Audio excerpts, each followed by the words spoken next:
So hello and welcome to our fourth session here of the Discovering Buddhism Module 11, Transforming Problems. So I hope you all are enjoying the 3-day weekend, Memorial Day weekend in the USA. Hope you had a nice time. Hope you did get some time off and were able to enjoy it. Um, of course, enjoy it by practicing Dharma. So in any case, there might be a few people still coming back from their barbecues, but let us begin.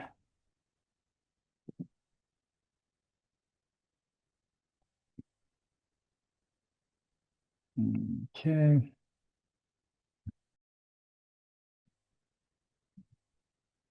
So,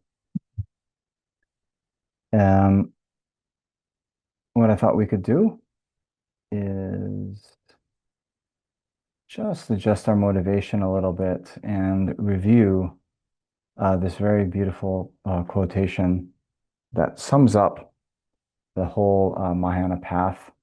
This was a quotation by Lama Zopa Rinpoche. Later, it got put onto t-shirts. They made little posters about it. But essentially, as we had discussed before, what determines whether an action is virtuous or non-virtuous, and if it is virtuous, how virtuous it is, mostly depends on the motivation with which we undertake the action, not the action, the mechanics of the action itself. And we also were talking about in general how we can transform even our ordinary daily activities into virtue by the power of our meditation. So here with this quotation, Rinpoche really was exhorting all of his students and all beings really that whatever we do it with compassion, right? So live, work, die, meditate, enjoy. And this last one, when problems come, to experience them with compassion. So this last one, particularly, is what we are mm, mostly dealing with in this module, module 11, transforming problems. All right. So to review where we have, come from thus far in the first three teachings, the first three sessions. And I think in session one, we were talking about, the fundamental quest that all beings have to find happiness, peace, well-being, and to avoid suffering. And then we're also assessing the various external and internal conditions that lead them to happiness and suffering. And then we're also talking about how, why there is such an emphasis on the mind and mind training in Buddhism. It is because more important than the external conditions that we find ourselves in, it is how our mind relates to them that determine the quality of our experience and determine whether we are suffering or, have a mind of peace and contentment, right? And then further to the second point, we are saying in the Mahayana context, the main sort of mind training is then to develop this mind of bodhichitta, the altruistic wish to achieve enlightenment for the benefit of all sentient beings. And in order to do that, we need to come to cherish other beings, um, care about their well-being or suffering. And to the extent that we can do that, the fully developed kind of cherishing others is that mind of bodhicitta, where not only do we wish them well and care about their well-being, but we take on the personal responsibility to work towards their benefit and well-being. And in assessing our current state, still in samsara, still with various suffering that we are experiencing day in and day out, we see that the amount of benefit we can actually give them is relatively low. And therefore, we set our sights on the full development of all of our good qualities, as well as the complete eradication of all of our faults of mind. And that is what the state of enlightenment is. And we view it then and only then will be able to act in the best way and benefit sentient beings in the absolute best way. And that's why we are interested in achieving the state of enlightenment. Hmm? But before we get into that, we then have to look at our current situation and see how, though we might pay lip service to these lofty goals of liberation and enlightenment, actually right now our lives are completely mired in the eight worldly concerns. So we talked about those, and then we saw how they drive attachment and aversion. So then, there's that verse from the eight verses saying, vigilant the moment a delusion arises in my mind, endangering myself and others, I shall confront and avert without delay. So then we were talking about the essential practice of watching the mind. And instead of letting ourselves be controlled by these afflictions when they come up, first we, following the advice of Shantideva, acting like a piece of wood to bring our mind into a kind of neutral state where we don't react according to these afflictions of especially attachment and aversion. And then from that neutral state, we can then apply the actual antidotes to attachment and aversion. And then we went back to the second verse within the eight verses of mind training, which was,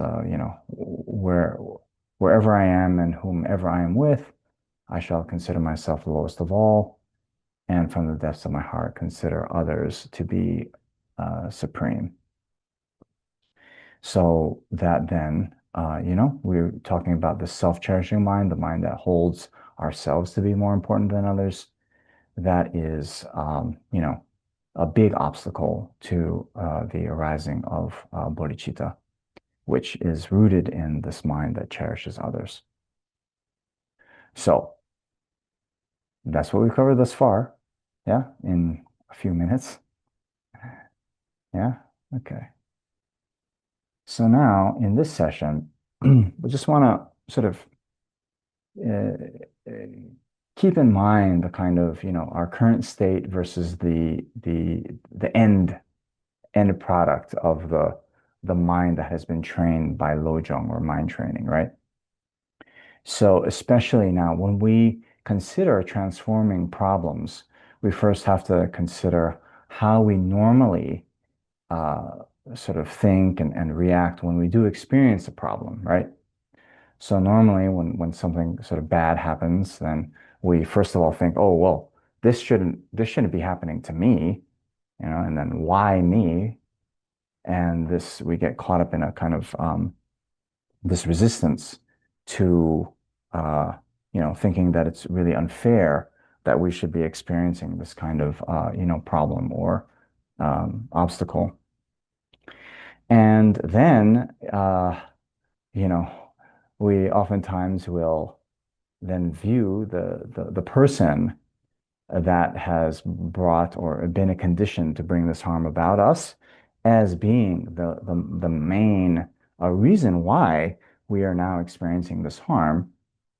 And then that leads very easily into a wish to sort of retaliate and harm the person back, right?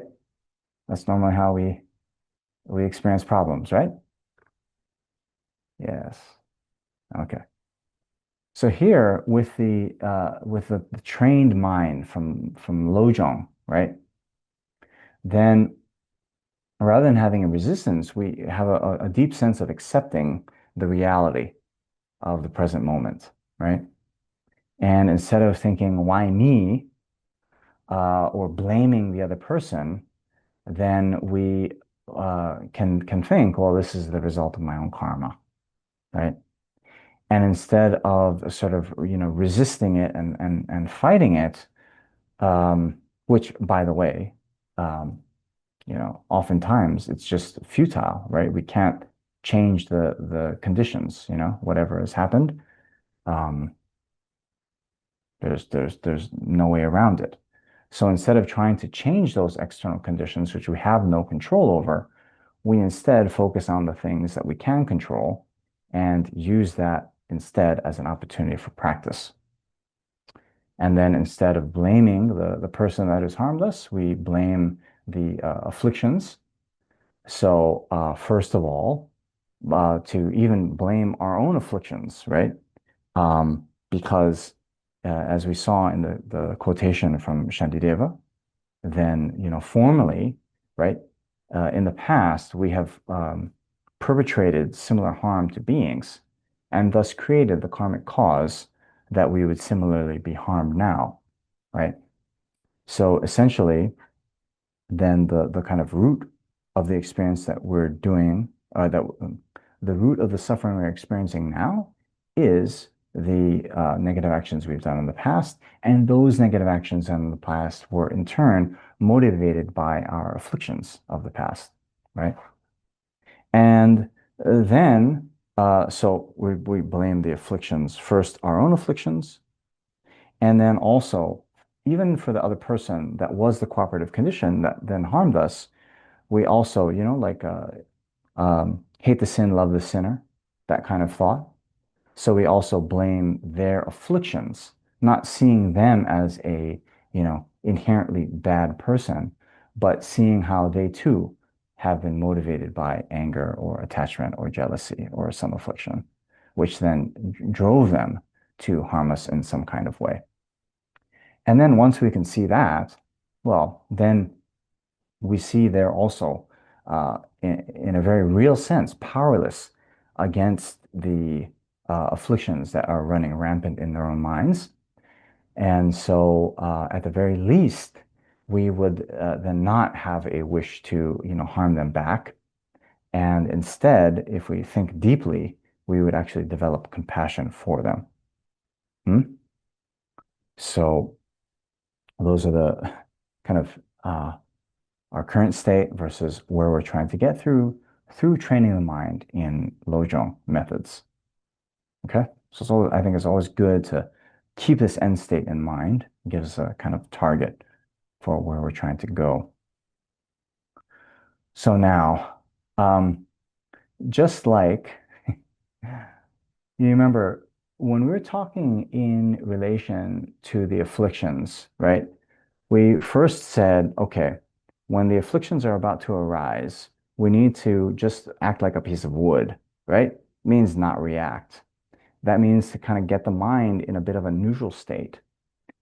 And later, after that, the strength of the affliction has kind of come down, then we can apply other antidotes to rid ourselves of the afflictions altogether, right? So here, we're now going to be talking about how we can come to think about our problems, our obstacles in a different way. And later, as Lama Zopa Rinpoche used to say, the fully trained mind in lojong will come to view problems like ice cream, something desirable, something that they want. But first, we need to get to a kind of neutral state about our problems and not view them as inherently, essentially 100% bad. So, a very nice story to sort of open our minds to this possibility is one I think many of you have heard before, but it's a story of a farmer. Um, so, yeah, as the story goes, and I'm not sure about all the details, but it's something like this, right? So there was a farmer, old man, and he had a horse, right? And so one day the horse runs away, right? And then his neighbors were like, "Oh, it's too bad. So sorry you lost your horse," you know? And the farmer said, "Huh, maybe, maybe, right?" So then the next day, the horse comes back and brought with uh, him or her three other wild horses, right? The horse had made friends and brought back three or four wild horses. So then the neighbors were like, "Oh, wow, so great. Now, you have more horses," which, in ancient Tibet or China, Mongolia, all these places, horses were like, very valuable commodities, right? So the neighbors saying, "Oh, so great. Now you have four horses. Now you got. And the farmer said, yeah, maybe." So then the the son, the farmer's son, then rides one of the wild horses.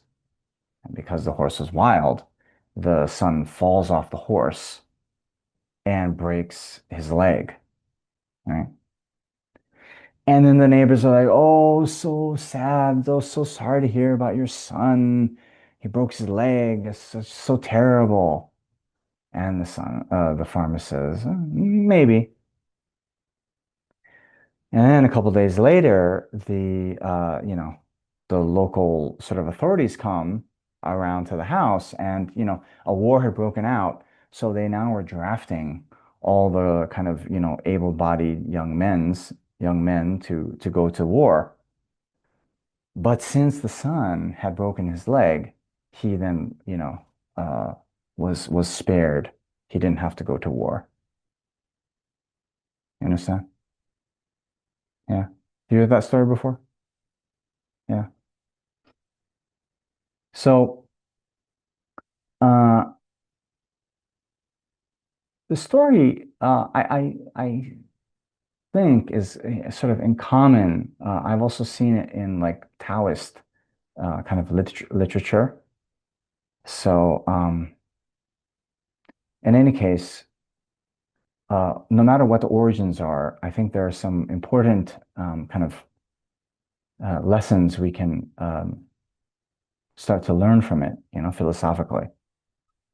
And so the overall message here is we cannot, judge our experiences as they unfold in the moments, right? So here, what might seem bad may later actually, contain some benefit, right?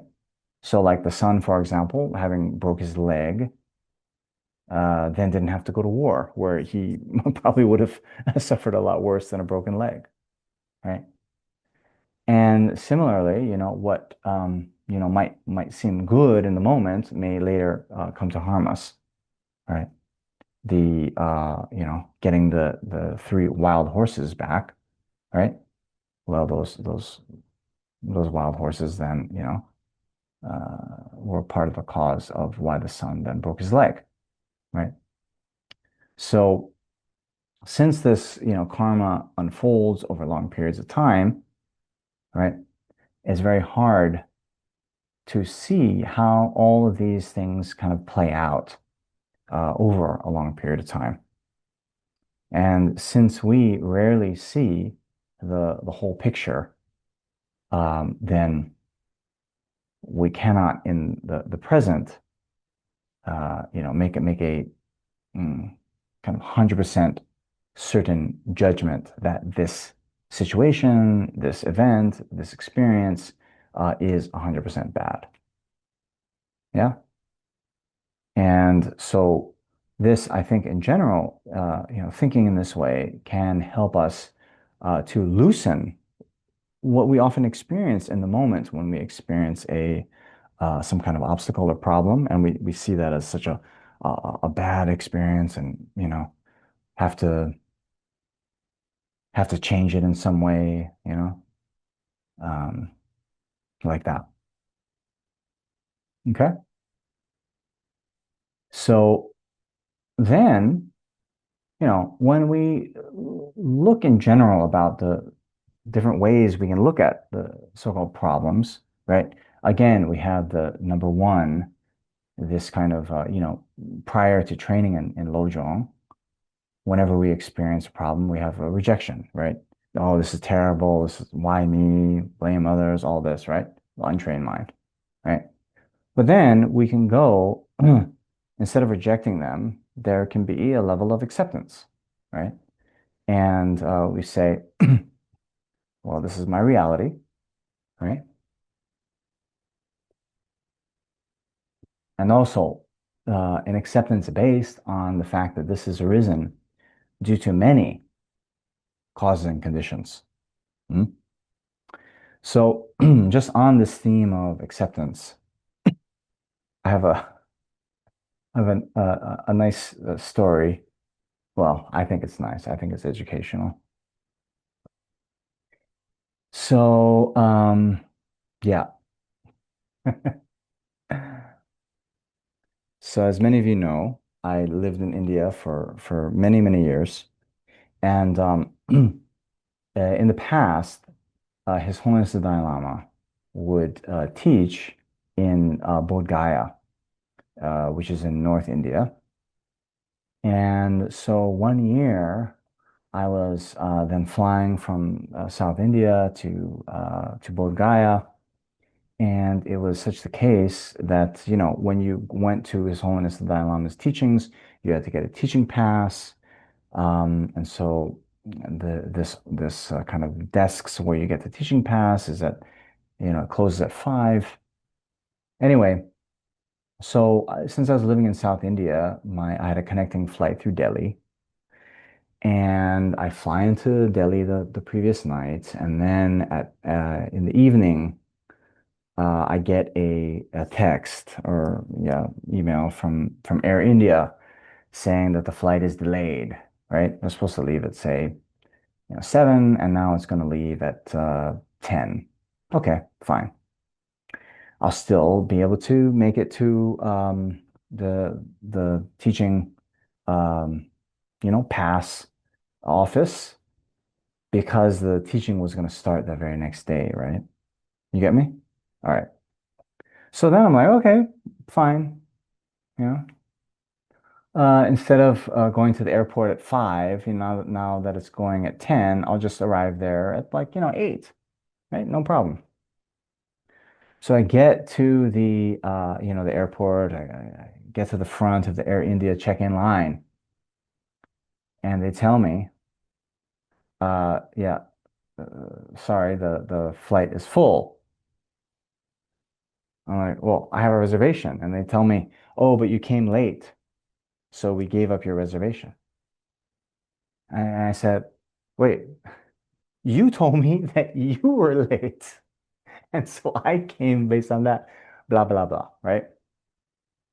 And so go back and forth. And then I hate to say, right?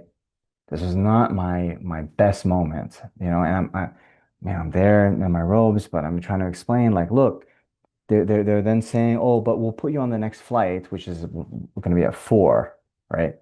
But then if I take that flight, I'm not going to get the teaching pass on time, and then I'll miss the first morning of teachings with the Dalai Lama. So I'm trying to explain this, and the guy at the front desk is just not budging. And yeah, not my proudest moment, but sometimes have to lean in to the stereotypes that Americans have, right? So what do we do here in the States, right? Can I speak to your manager, right? Uh, and then this phrase, this is unacceptable, right? This is unacceptable. So I'm pulling out all the stops like this, and I tell him, this is unacceptable. And he says, but sir, you must accept.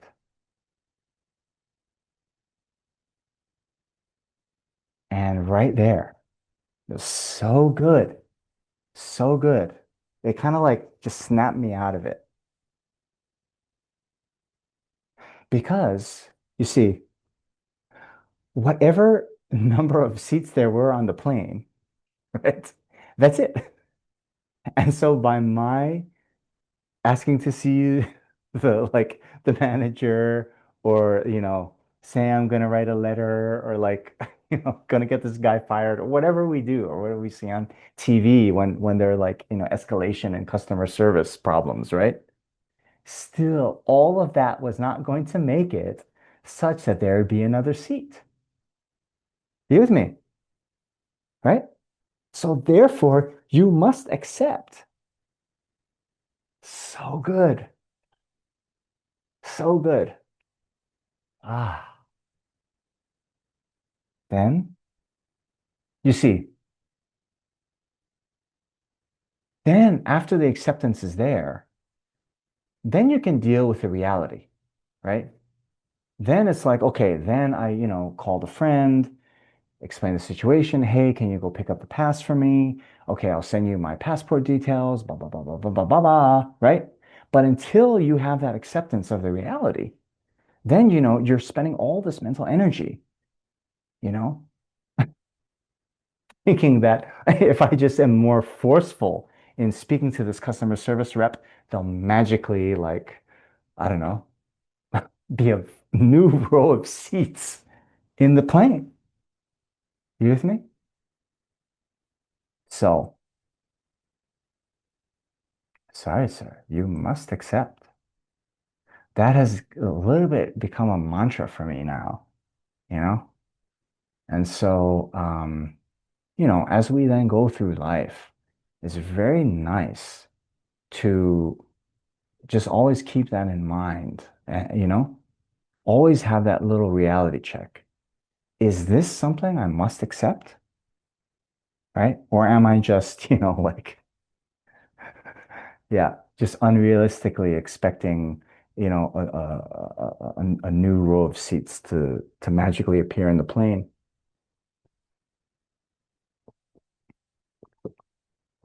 So anyway, that's the second way to look at problems, just accepting them, right?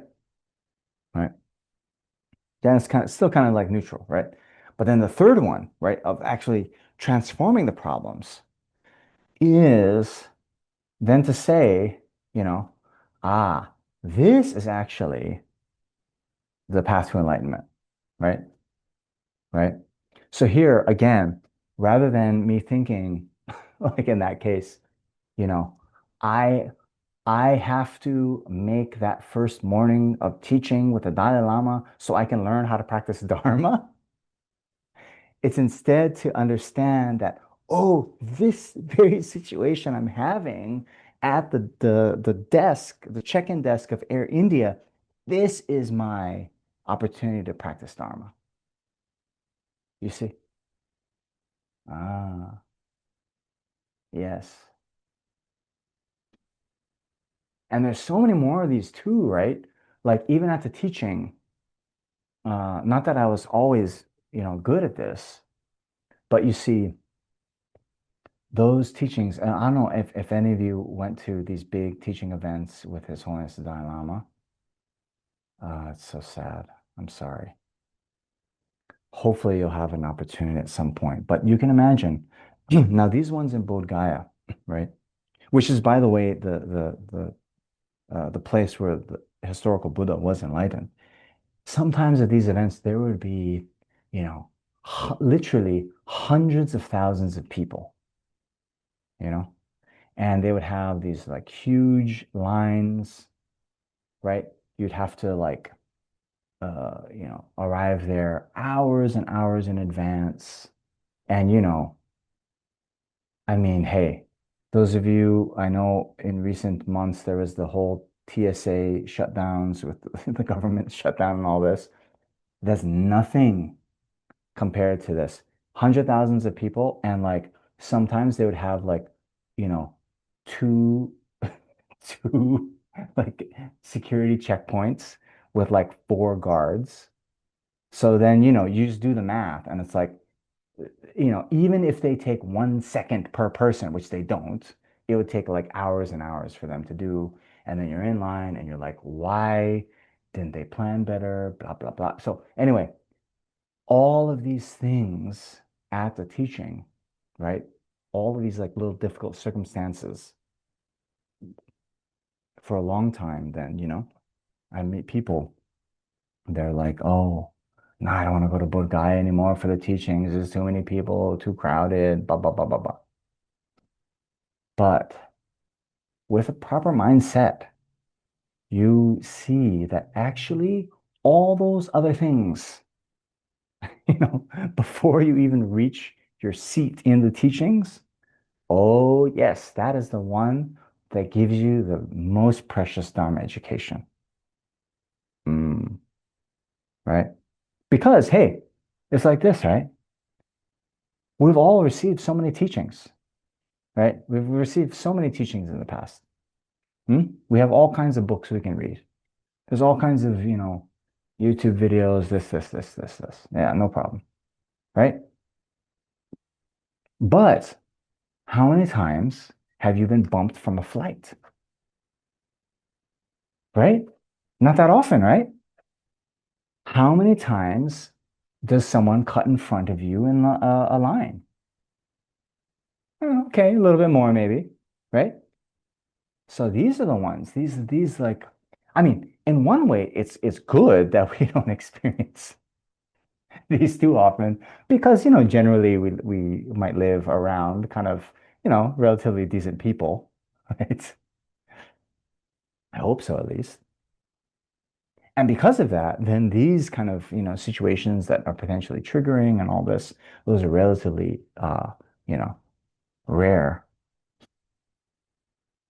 Anyway, we'll get into this in a little bit when we go into the 8 verses. But point is, this third one, right, where we then can come to really think how everything, right, they say, bring everything into the path. It means everything is an opportunity for practice. That then is really tasty because, as I said, I think in the first week, if we just view, oh, I'm going to do my practice now, and then, an hour in the morning, an hour in the evening, sit down with your legs crossed and eyes closed in some kind of position and think that's my practice. And then when we get up from that, we're like, okay, I'm done with my practice for the day. Then, yeah, a bit tough, right?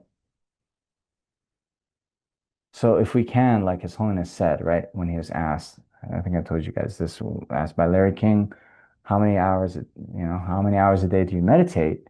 Well, he said 24.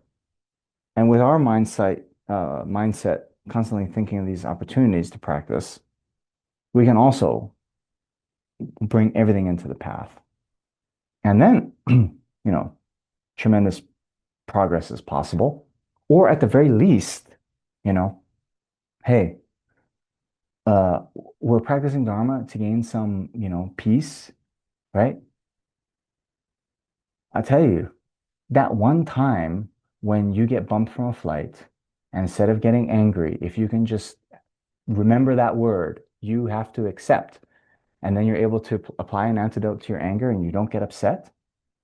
Wow. Isn't that amazing? You will have profited from Dharma. It's not, oh, my future life, I'm going to be, reborn here or there. It's in that moment when when your mind is disturbed, you can apply some kind of antidote that then you let go of your anger. That is what the Dharma is for, you know? All right. So now when we start to, actually do this practice of looking at our problems in a different way, this stanza from Shantideva I've shared with you even the first week, right? This can be seen as the kind of source of the lojong teachings, right? So here talking about the benefits, the good qualities of suffering, and him saying, furthermore, the good qualities of suffering are that you dispel arrogance with disenchantment, develop compassion for beings of cyclic existence, carefully avoid sin, and delight in virtue, right? So those are the 5. And I think I mentioned the second line actually is 2, dispel arrogance. That's what we talked about last week with overcoming our pride. Then disenchantment contains with it getting disenchanted or developing the mind of renunciation towards the marvels of psychic existence, right? In other words, no longer thinking or expecting or even hoping that we will be able to find true and lasting happiness within samsara, within psychic existence. And then armed with that thought, right? Oh, there's no, ultimate solution within samsara. We can then look for the alternative, namely liberation, enlightenment, right? And then developing compassion, right, for the beings of psychic existence. So when we experience problems, when we experience suffering, we can then just remember, wow, it's not just me, but countless other beings are experiencing these things and even worse today and every day. And then the last two, combining it with karma, the fact that we're experiencing suffering today means we've engaged in negative actions in the past. So then we, renew our commitment to not engage in negativity in the future. And instead, delight in virtue means, yeah, uh, practice virtue as much as we can. So there is another quotation that's quite similar here that Lama Lama Zopa Rinpoche uh, quoted in his teachings quite a lot. So here, this Tibetan master Karak Gomjung, he said that adversity is a spiritual friend. Obstacles inspire spiritual practice. Suffering is the broom of misdeeds. Don't be upset or view them as misfortune. So here, the obstacles inspiring spiritual practice. This is very similar to the last line of Shantideva, carefully avoid sin and delight in virtue, right? The whole reason why we need our spiritual practice, our Dharma practice, is because we are experiencing problems, right? That's why we need to practice, because we don't want to suffer. And we see that the root cause of our suffering isn't actually these outside external conditions, but rather they're all rooted in our own minds, particularly the karma underlain by the afflictive emotions. That is what has caused all of our suffering, right? So when we experience these things, we then, get inspired to practice. Now, this next one, suffering is the broom of misdeeds, right? So some of you know, right?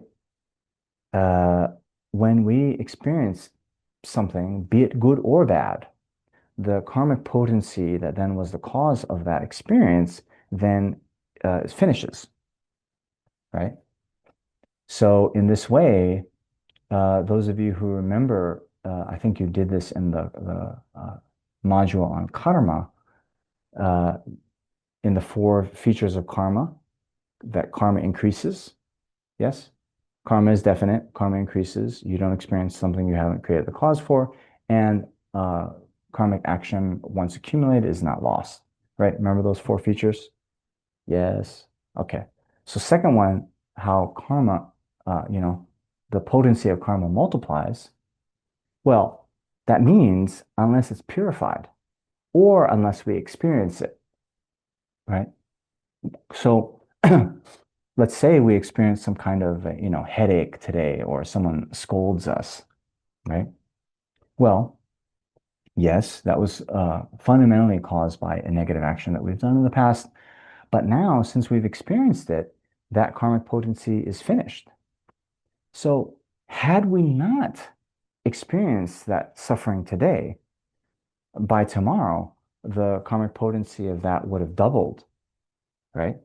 And then, within a short amount of time, rather than just being, having some cold or being scolded or being, cut off as we drive, something minor like that, it could then become the cause of some grave suffering. Even, instead of a small cold, it could be, cancer, right?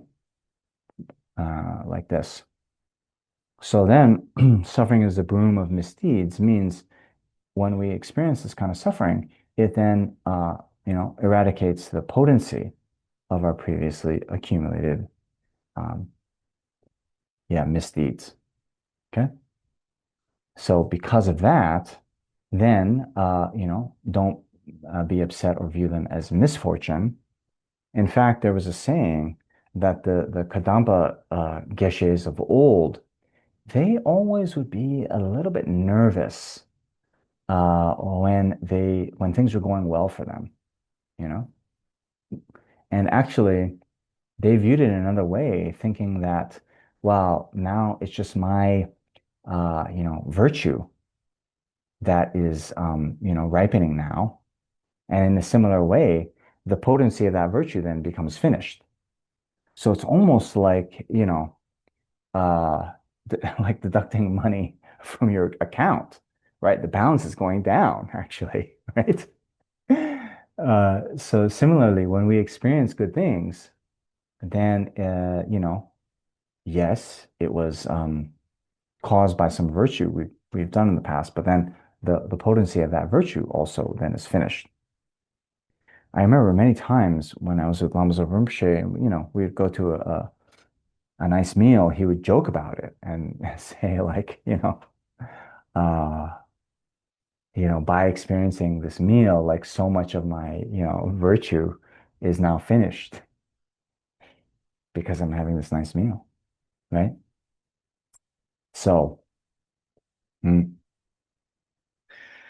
okay, then continuing on, even the tiniest present pains can exhaust sufferings from past deeds and become pleasure in the future. So cultivate joy for suffering. Mm. Um, I also recall, um, I think some of you know the Vajracutter Sutra, the Diamond Cutter Sutra, right? So within that, there is actually another source for this line of thinking, where I don't know the exact quotation, but it's something like the Buddha says that those who hear or meditate on this Prajnaparamita will be scolded, you know, and rebuked. But the Buddha says, but those bodhisattvas will not become discouraged or depressed because they will see that this is then purifying their negative karma accumulated from countless eons, and very soon they'll achieve the highest, most perfect, complete state of enlightenment, right? So it even says when one is engaging in intense purification practice, right? Uh, Again, some review from the module on karma, but in general, they talk about three levels of purification. So when you're doing purification through the four opponent powers, uh, maybe doing prostrations or Vajrasattva mantra, something like this, then of course the the most perfect kind of purification is that you don't experience any negative kind of consequence of the action. Now, in order to do that, you will need to have engaged in very intense, strong purification with bodhichitta and understanding of emptiness, over a long period of time. But it is possible, right? So that, of course, no kind of negative consequence experience, that's the best. Now, second would be, well, even though you experience something, right, it is shorter in duration. Okay. So this would be, the example they give. You could have the karma to be reborn in, some lower realm for like 100,000 years. Well, you've done some level of purification, but instead of 100,000 years in the lower realms, you only are there for, say, 50,000 years, right? Well, okay. Better than 100,000. Yeah. But then there's also uh, something where, let's say you have some negative action, the consequence of which you'd be reborn in lower realms. Well, then with stronger purification, instead of being reborn in lower realms, you can then experience it as some suffering in this life, a headache, you know, being scolded, something like this. So here, also in the context of the Guru Yoga teachings, the teachings on Guru devotion, it talks about some of the benefits of relying on the Guru. And it says that you know being scolded is like a wrathful mantra. In other words, if you're engaging in service to the Guru, service to the center, and let's say the Guru then scolds you, well, actually, what they're doing is they are creating the cause for you to purify your negative karma. If you remember the story of Milarepa in in ancient Tibet, then Milarepa was sort of instructed slash forced by his guru Marpa to construct the tower, do all this kind of very arduous work and service to his guru Marpa. But through all that service, it was more purification than many hundreds of thousands of prostrations and so forth. And so through that, Milarepa was able to achieve the state of enlightenment in that life. Mm. So cultivate joy for suffering. Yeah. All right. All right. So now I wanted to switch a bit because we have been going through these 8 verses of mind training, right? You all have that text, right? Good. So here now, verse 4 is about welcoming these difficult beings with compassion. Yeah? So whenever I see sentient beings who are wicked in nature and overwhelmed by negative actions and heavy suffering, I hold such rare ones dear as if I had found a precious treasure. Okay? So here, you see, the importance of this is, we're saying developing this mind of equanimity, right, which overcomes those fixed categories of friend, enemy, stranger, right? That is so important for us to develop compassion for all beings, right? Why is that? Because right now, if we're honest, we have, you know, the one we label friend or family member, someone we care about, and those ones we will help. We will benefit them. We care if they're happy or suffering, right? Um, the vast majority of beings, it's like we couldn't care less. They doesn't really matter to us either way. And then the enemy, we might even, take joy in their misfortune, right?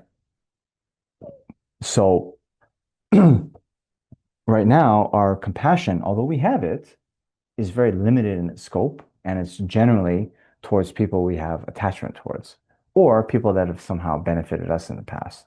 Yeah. And we only help those that have helped us, and we sort of don't want to get involved with helping difficult beings, you know? Um, Even people, again, not the proudest moment for me, but when I lived in Dharamsala for many years, there would be, quite a lot of, beggars, um, asking for food, asking for money, and then, there would be some of them, they was so, nice, right? Smiling, When you give them something, thank you, very humble, all this. And then there are other ones that are like, a bit, well, to my unenlightened mind, a bit annoying, right? Like you try to say no, they follow you, like, 2 blocks down the street, like pulling on your robe, all this, ba ba ba. It's like, oh man, just leave me be, right?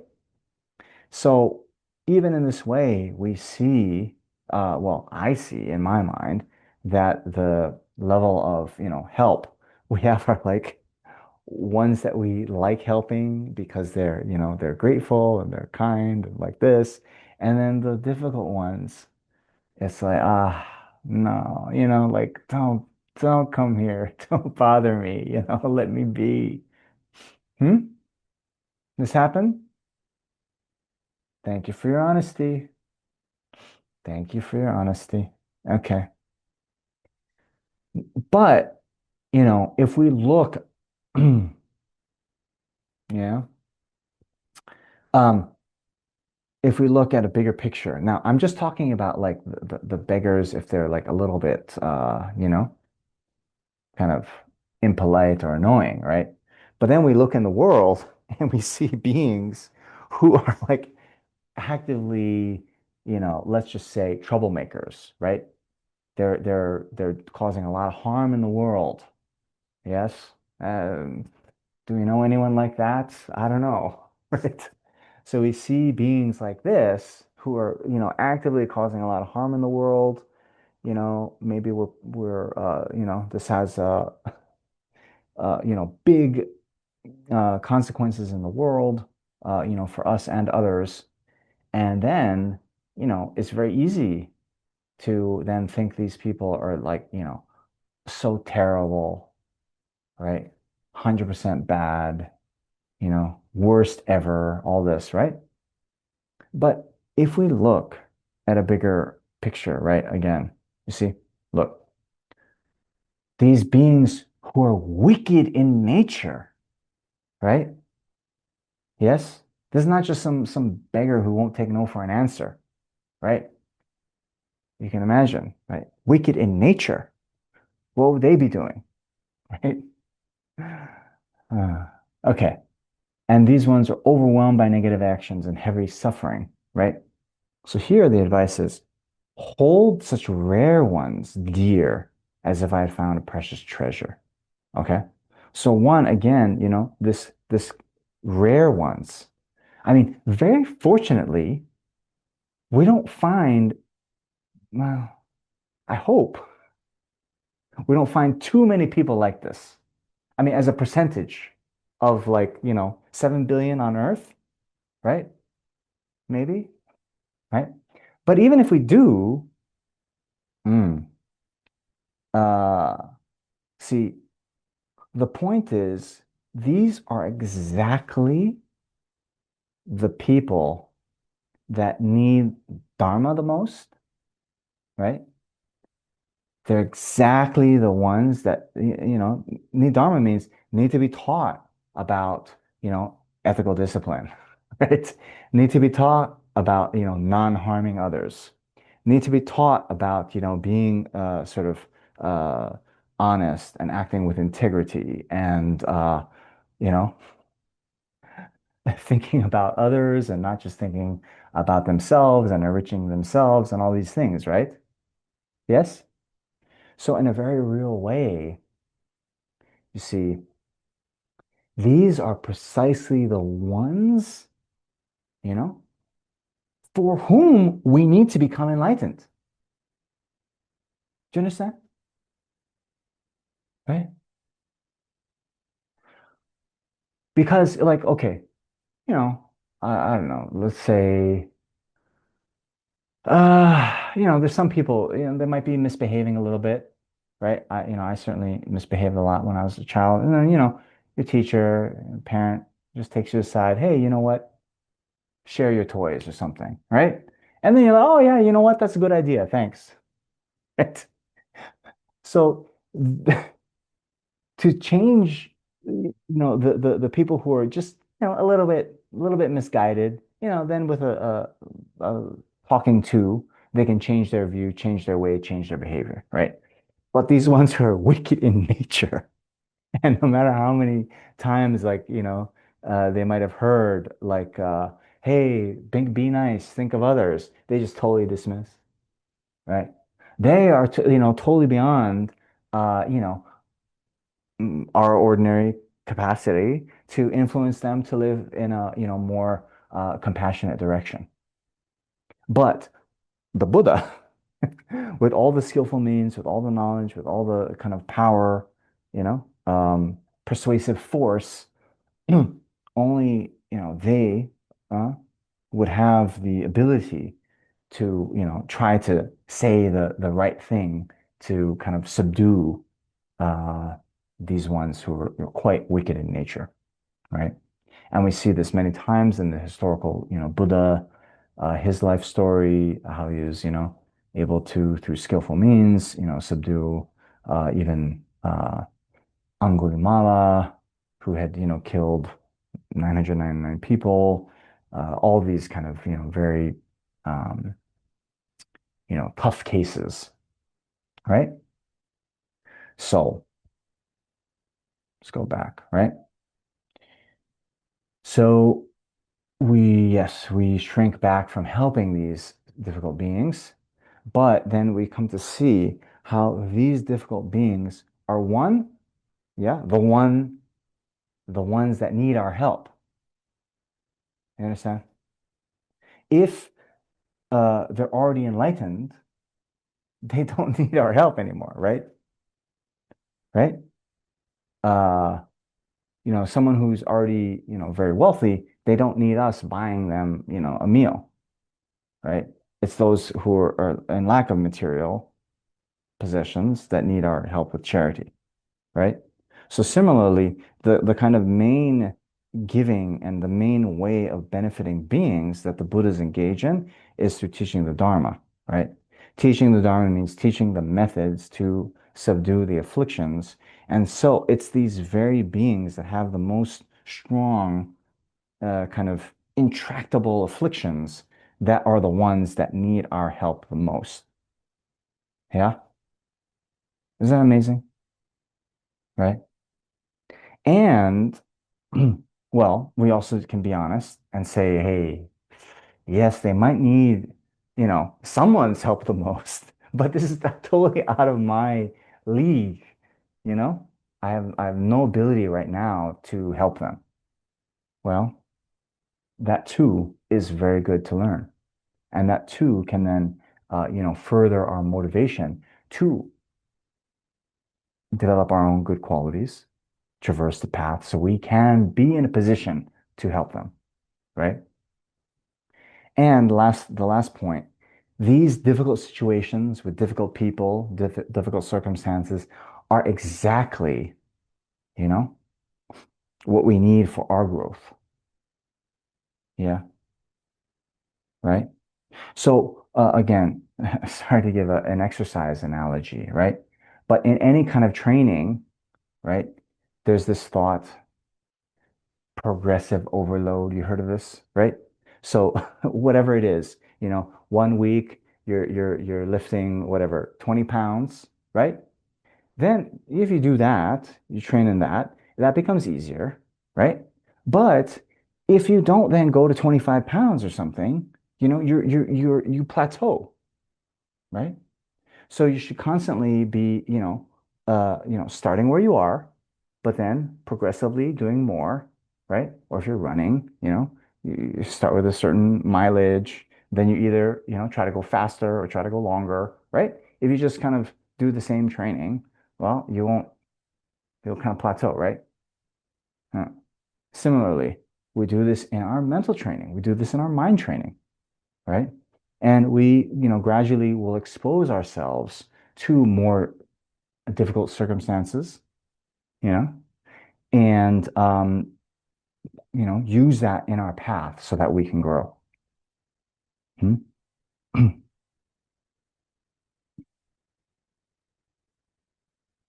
I once uh,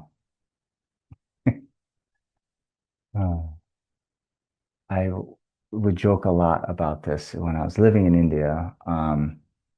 because, in India, I mean, you should understand, right? There's so many people there. There are so many people, and they have a very different, let's just say, a different conception of personal space, right? And they also have a different conception about waiting in a line. Okay. So, oh man, when I first moved there, waiting in line for a train ticket, for example, then everyone's like just cutting in front, right? And it would really be one of my pet peeves. Yeah. So luckily, after a little while, I I would use the online booking system exclusively so I wouldn't have to, put myself in that situation that, I was getting, triggered.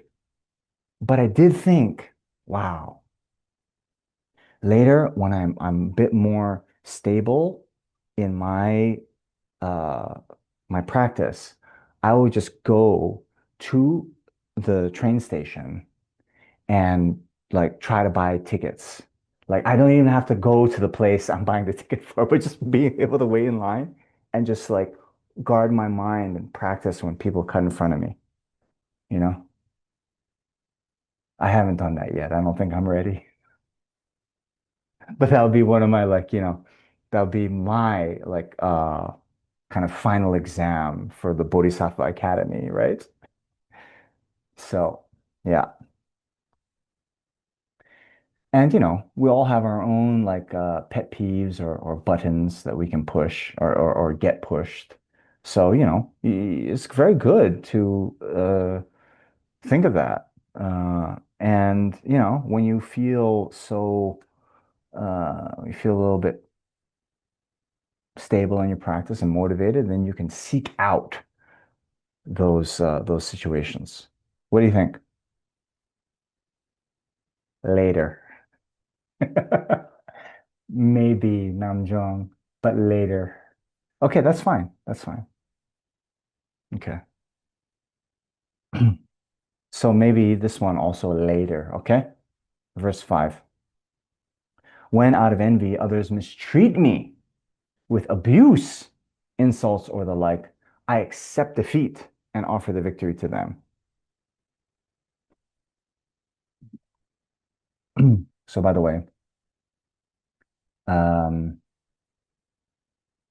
well, actually, there's no time for that story, but I will just say um, this concept of accepting defeat and offering victory to others, this is a real tasty one for Bodhisattva. Okay. So with this concept, right? Well, let's see where we first are, right? Our natural tendency, we get insulted. Well, we respond with insulting them back. You know, insults to insults, abuse to abuse, right? Eye for an eye. Yes? Yes. Mm. Then, uh, instead of just doing that, right? We first apply the antidote to the anger, right? As we talked about last week, right? What do we do? If we're insulted, then we insult back. What are we doing? We're just perpetuating the cycle of negative karma, and then we're creating the cause for us to be further insulted in the future. Okay? So with that or other antidotes that we talked about for anger, instead of just, reacting, we apply the antidote. Okay? So then we can even think in a broader term, right? So that those applying antidotes to anger, that is common with the middle capacity practitioner, right? Just to say, oh, I'm going to create negative karma if I retaliate, so I'm not going to retaliate. I don't want negative karma, right? But the Mahayana way to view this, right? So remember, bodhicitta, we wish for all sentient beings to be completely enlightened, right? We want them to have the highest happiness, right? So here, when we get into an argument, well, if we truly want them to be happy, then why Oh, I have to win this argument. I have to be right. What is that? Right? Shantideva also talks about, in the practice of patience, you know, let's just say someone takes credit for maybe work we have done, right? And then they get praised for doing the work, right? What do we do? No, boss, no, I did that work. It was my idea. Give me the credit. Hmm? We do that? Well, Shantideva says, and I don't know the exact words of the verse, but it's something like, if we really, right, if we say, right, we have bodhicitta, which means we want to lead all sentient beings to the state of enlightenment, that means we want all beings to become Buddha, right? When they become Buddha, they'll be the universal object of praise, right? So we want them to be enlightened, which means we want all beings of the three realms to praise them. And now they're getting some praise from our boss. I'm like, wait a minute. No, no, no. Don't give them the credit. Give me the credit. Huh? Where's our bodhicitta? So then offer the victory to others. Right? Oh, yes. Okay. Hmm? Nice. Yeah. Okay. I'll tell you a story. So there is uh, a center in Australia. Okay. I think someone's from Australia here. Okay. Anyway, there's a center in Australia, and they too were doing a similar teaching on lojong, mind training teachings. They came to this verse, Anyway, one of the people in the center was having a kind of legal dispute, right? I think, I'm not sure the details, but they had a, business partnership, and then later, like the one partner was trying to like take over the entire business and like cheat the other partner out of their share, right? So this person in the center then goes to the geshe, the resident teacher, the resident geshe, and it's like, I have this kind of legal dispute. My former business partner is trying to cheat me out of my share of the business, blah, blah, blah, blah, blah. Should I just offer the victory to others? And the geshe was like, oh, yes, Sorry. One important thing. So the person was like, oh, should I just offer the victory to others, and then, I'll lose out on about 150,000. Okay. Okay. So the geshe is like, yes, you got to bring it into your bodhisattva practice. Think that you're practicing lojong, it's really good you do this, blah, blah, blah, blah, blah. Then later in the conversation, the geshe is like, yeah, so, yeah, and yeah, 150,000 rupees, right? And the person was like, no, dollars. And then the geshe says, oh, well, then you fight. So, a little bit joking, but the point is, and we see this advice from Shantideva, right? When we look in the ancient texts, right, we see these great bodhisattvas, chopping off their body parts, you know, Aryadeva like takes out his eye, gives it to someone else, like, you know, the Buddha in his previous life feeds his own body to the tigress, right? We know these stories, okay? And that can be very daunting for us because we maybe we're not even close to that. So Shantideva gives us the advice that when we are not fully trained, we start not by giving away our body parts, but we start with giving away vegetables, right? Something small. But then through training in that, right? This is our like, 20 pounds, 25 pounds, 30, right? We keep building up. When offering our body parts becomes as easy as offering vegetables, then we offer the body parts. You understand? Right? So you have to be honest about where you are in the path, right? If offering the victory means offering $150,000 and you're like, oh, you don't think you can do that, you'll just be like, then having resentment, right? Because that can be the case. You then have resentment to the teacher, right?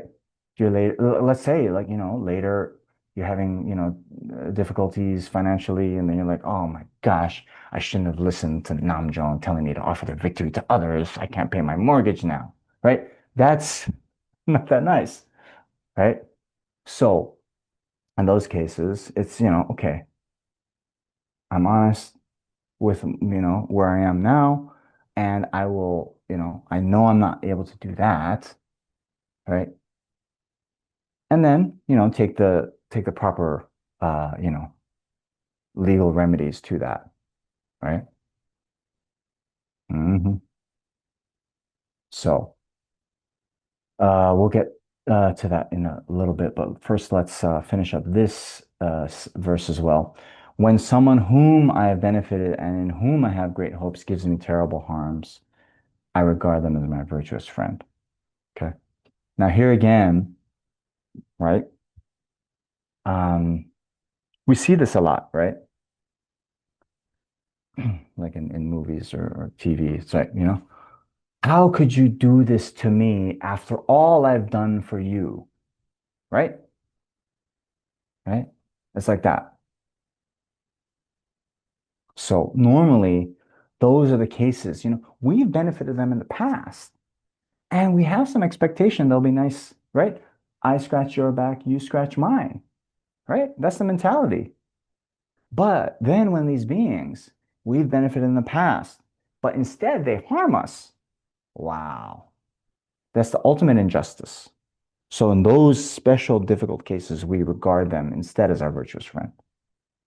So how do we think about that? So one is just to see, okay, why virtuous friend? Well, one, they're teaching us something, and they're showing us like a mirror, right? We use the Dharma as a mirror, and we can understand that the fact that we get upset shows us where the attachment and self-concern is still present, right? If you truly, did that initial benefiting the other person with a 100% pure, compassionate mind, right? Just to benefit them, then it wouldn't matter if they then benefit us, right? That's truly no strings attached, right? No strings attached means I'm just benefiting you. You don't have to give me anything in return. You don't even have to say thank you, right? But even the small one, we do something really nice and they don't say thanks, right? Oh, right? Not nice in the heart. What does that show? Still some attachment, self-concern is there. Okay? But it's good to know that. It's good to know that, right? All right. So then we hold him as our spiritual friend who shows us how much further we need to go, right? And then, you know, uh, again in Shantideva, talking about this, and here benefiting those especially who have harmed us, you know. I think in the previous session, we brought up this thought of Shantideva saying, since both the Buddhas and sentient beings are instrumental to our enlightenment, why do I only sort of respect one and not the other? Further on in that same kind of line of thought, he then reminds us that, you know what? The Buddhas, they have full compassion toward all sentient beings. They view all beings as their only child, right? And what is the best way, to benefit, let's say, a parent, but the parent gets very happy when they see that their children are happy, right? So similarly, by benefiting sentient beings, the Buddhas are very happy. You understand? And that is the way to truly honor the Buddha, means to honor and benefit sentient beings. You understand? Right? Especially from the standpoint that I like to think about this. When we're out in the world, and let's just take a simple example. We run into a beggar, right? We run into someone who doesn't have enough to eat a meal today. Okay. Now, if we practice compassion and offer them a meal, okay, think about this. Hmm. We will be alleviating some suffering, right? The suffering of their hunger that no other Buddha, no other Bodhisattva has been able to eliminate. Do you understand? Let that sink in. This beggar you meet today is hungry now. There's countless Buddhas, countless Bodhisattvas that all have great compassion for this beggar that we meet. Yet, although all the Buddhas and Bodhisattvas have compassion for this one, still this one is hungry now. Means all the Buddhas and Bodhisattvas haven't eliminated the suffering of hunger of this sentient being that we're meeting now.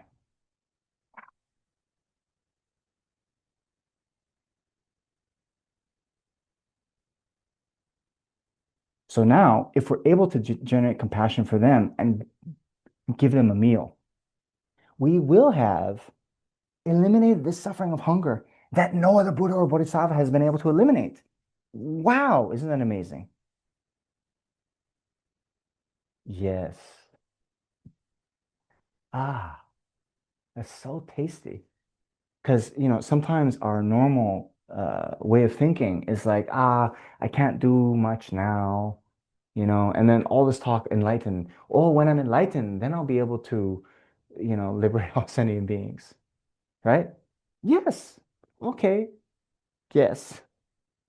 We'll be able to do more when we're enlightened, but we can do something now. It's, we can do something now. So, benefiting those who have harmed us, best way to honor the Buddhas, right? Then, best way to benefit ourselves, right? As His Holiness says, if we're going to be selfish, be smart selfish, means by cherishing others, developing bodhicitta, we gain our highest ends, that of complete enlightenment. And even before we're able to achieve full enlightenment, we're still going to experience a lot of amazing, karmic repercussions, right? From practicing virtue, especially the very powerful virtue that is created when we practice with bodhicitta. I'm sorry. Best way to benefit others, yes, of course, and ourselves. Right. So as this holiness says, if you want to benefit others, practice compassion. If you want to benefit yourself, practice compassion. Mm, yeah. So there is an important clarification, and then we're going to wrap up soon. So we spoke about this last week. I had that good question from It's Joy was their screen name last week. But oh, Erica now, yeah. So, she was saying, okay, this is an important clarification, right? So when we talk about transforming problems, this does not mean we somehow enable abuse or, just be passive and let, people walk all over us. It doesn't mean that we abandon our boundaries or abandon our sense of right and wrong or somehow approve or justify others' harmful actions, right? We don't sort of, throw all that out. But remember, it is transforming our mind. So it's transforming our hatred or anger and that wish for revenge, right? And we still have a positive obligation to stop others committing harmful actions. But rather than doing it out of the sense of, revenge, I'll teach them a lesson. They won't harm me again, but do it out of compassion, right? And rather than just letting people do whatever they want to do, we should we have a positive obligation as a, aspiring bodhisattva to guide people skillfully when the situation allows, you know? Now, in my own experience, right, part of being skillful is like, let's say it's in a group situation, right? Even if we have to, guide them or kind of correct their behavior and all that, it's always better. I mean, in my experience, it's always better to kind of pull that person aside and do it, just with the two of you. In a group situation, everyone is around, and then you say, "Hey, you're acting out of line," they then just get defensive, right? And it can be, detrimental to the overall, goal of guiding their behavior. Okay? So please keep that in mind as we do our transforming problems, as we do our lojong practice. Okay? All right. So then,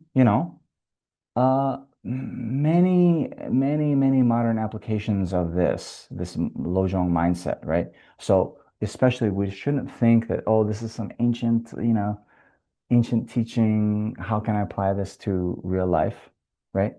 But so much of these, conflict back and forth on social media, and then, political disagreements, people get very uh, tribal mentality, right? Then, criticism, whether it be, on a interpersonal level, whether at a workplace level and so forth, and then these situations at work, like the kind of like the one I mentioned, someone takes credit for, our work or someone's getting the promotion, all this stuff, and then the family conflict. All these, I invite you to, think about how you can apply these Lojong teachings to make these situations better. And one way to do that, even now, you can, well, we're almost out of time, but maybe this can be your homework for the next week. Just think about this, to counter the idea that problems are 100% bad. I'm sure many of you have gone through some difficulty that you then emerged through, the other side, uh, transformed in some way, you know. Many people have, whether it be illness or some kind of other like, near death type of experience. That going through that difficulty has allowed people to have a more appreciation for life. Um, Other kinds of, situations, people getting laid off. And, it's difficult for a while, but then they were able to pursue another kind of job that was more meaningful to them, right? Which, if they hadn't gotten laid off in the first place, they would have just been stuck in that job for, many, many years, right? So think about this in relation to your life. And then what are those things that you're having difficulty accepting, right? What are your, yeah, where can you apply that? But sir, you must accept. Where can you apply that wisdom? And then, you can think about, times you've been criticized and maybe you've felt this is, too harsh, unjustified, and all this. What can you learn from those situations? And in general, with any kind of difficulty or obstacle we experience, then to think about what this might be teaching us, what lesson we can, take away from it. Okay? Maybe screenshot that or I'll send this to you. Yeah? And then let's just summarize, and then we have time for a couple questions. So, top line view, right? So it is not the external circumstances in and themselves, but rather our reaction to them that cause a lot of our suffering. Of course, we can't just say all our suffering is only in the mind. That is another wrong view people have, because, to say that when bombs are being dropped on people, when people are experiencing, illness, injustice, abuse, all these things, can't just say, oh, it's just in your mind, right? Those external circumstances do matter, but the mind can cause it. That's not only do we have some circumstance like an illness, but our mind then creates a story around it where we get added anxiety, depression, or whatever, right? So we can then start to transform the thinking that problems are 100% bad by changing our point of view. And then by learning how we can use these situations, um, we can then bring it into the path. Yeah. And then especially this point about when we see it being wicked in nature, I shall hold them as my, virtuous friend. When someone who has benefited and who I have great hopes gives me terrible harm, I shall also view them as my virtuous friend, right? By protecting us in this way from those special difficult circumstances, then we can protect our ability to have compassion toward all sentient beings. Because if we leave even one out, then there's no great compassion, right? If we're like, oh, I have compassion for everyone except that person I benefited before and they, harmed me back, right? Or except for whatever world leader that's causing a lot of trouble in the world. Yes, I have compassion for all beings except him or her, probably him. Then no compassion for all sentient beings means no bodhicitta. No bodhicitta means no enlightenment. As simple as that. Okay. All right. So we have time for maybe a question.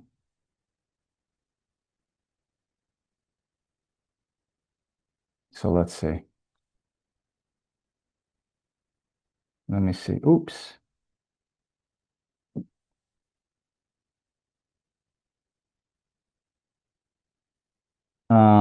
I don't see the order of this. I just see the results. So Scarlett, Okay. how's your neighbor doing?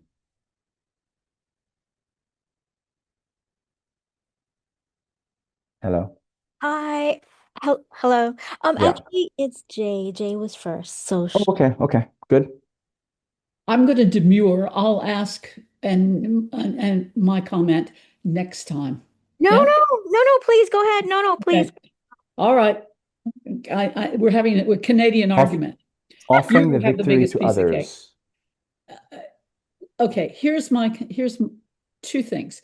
One of which is I need to confess that it's hard for me to accept the Buddhist worldview, which encompasses what you've just talked about, okay? In terms of it's not the day-to-day situation I'm accustomed to in life about how things are, how they work, how the whole shtick. It's not, yeah.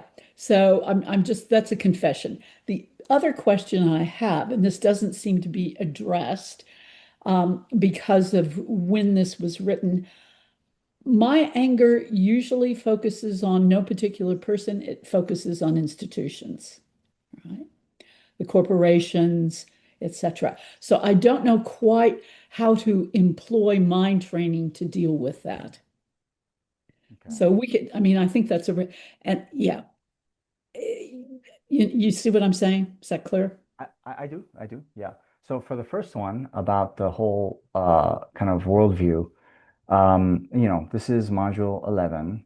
And so the whole I, worldview would have been built out over many modules, and we don't have time to No, no, kind no, of no. go I through all that. understand. I Yeah. understand the presentation. Yeah. What I'm saying is I can't accept it. That was a confession, right? Okay.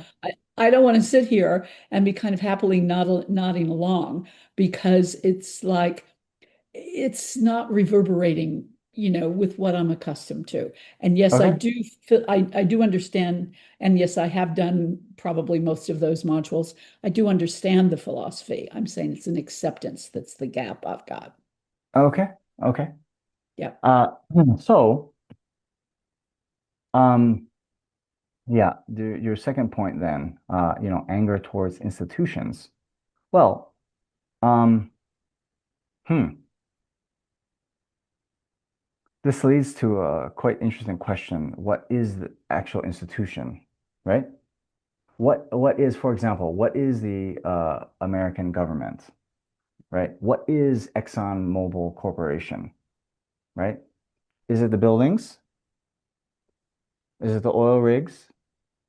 Is it the employees? Is it the CEO? Like this, right? I So, know. And I have to try to break it down that the institutions are composed of individuals. Yeah. right.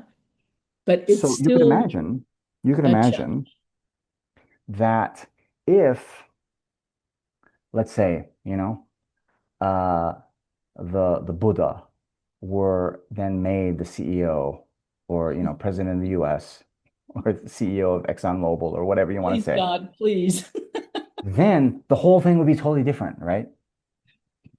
So this actually shows, although you think, my hypothesis, although you think you're actually upset at the institution, you're upset because the institution, as it is so constituted now, is led by unenlightened beings who are operating under self-cherishing, greed, uh, all the afflictions, right? Yep. So still, at the end of the day, just, I mean, that's the thing, right?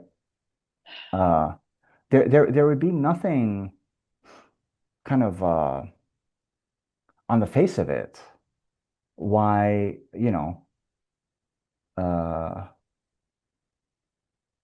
mean whatever company if I were appointed let's say president or CEO of whatever kind of company, if I were appointed the president of Tyson Chicken, tomorrow we will close all the chicken slaughtering factories. That's what it would be.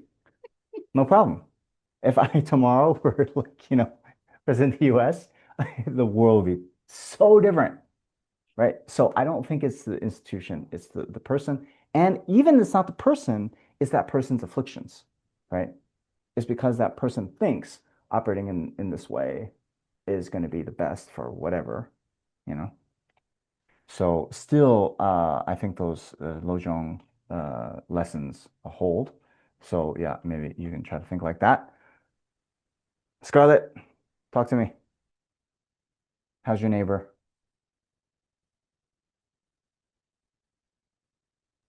Hello, hello. Um, funny, my neighbor. She's okay. Thank you for remembering that.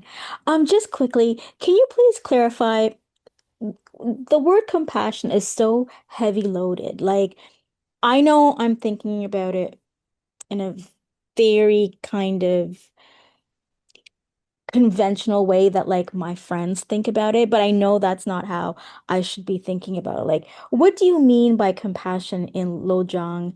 And just in general, does the word compassion you use for lojong different in like other types of Buddhist like sutras when they talk about compassion? So the compassion or karuna in all Buddhist contexts would just be wishing someone be free from suffering. Okay. You'll see in the Mahayana teachings, there's what they call great compassion, which then will extend to all beings, right? May all beings be free from suffering. And then you'll also see another kind of more Mahayana compassion that then takes personal responsibility. I myself will free them from suffering, right? But yeah, eh, those would be the main two. They all are involving a wish that others be free from suffering. One just leaves it at the level of wishing, and the other takes personal responsibility to do that. Thank you. Okay.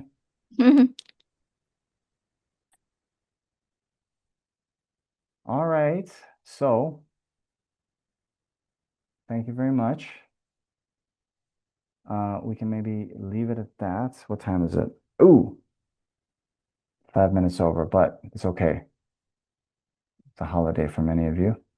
So thank you very much for coming and spending your holiday or part of your holiday trying to think about how we can, operate in the world with more compassion. So we will see you next week. Sorry, read the next thing in the reading packet, and yeah, try to do those for contemplation that I shared with you. Okay? Thank Thank you, you very Venerable. much. Have a nice evening, everyone.